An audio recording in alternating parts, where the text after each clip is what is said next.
one of the stories that I often tell is how being a public defender and interacting with my clients made me a better district judge. The sort of particular thing that I noticed, I was an appellate defender, which meant that all of my clients had been convicted, and I was assigned to work with them to draft their briefs on appeal and try to argue their cases. I was in the District of Columbia, so I had my own caseload arguing in the DC Circuit on behalf of criminal defendants who had been convicted. And one of the things that you do in this position is you go and you talk to your client and you say, okay, can you help me? You know, they're all in jail and you're calling them. Can you help me figure out what happened at your trial that you think might have been a problem that I can look into as a basis for appeal?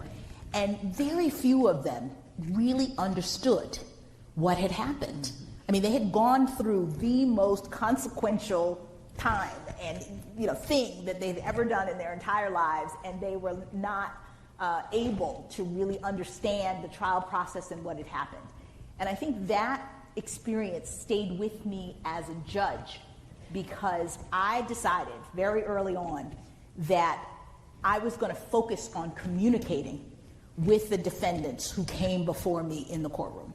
That they might not agree with what ultimately happened to them if I sentenced them or whatever, but they weren't going to be confused about the process. And so I would script out my sentencings, and I had steps, and I would say, Mr. So-and-so, this is a sentencing, this is what's going to happen, here are the steps, do you have any questions? I can answer them, because I felt that it was so important to treat the people who came before me with respect, because it was crucial for their rehabilitation. My clients weren't rehabilitating because they were too upset at being mistreated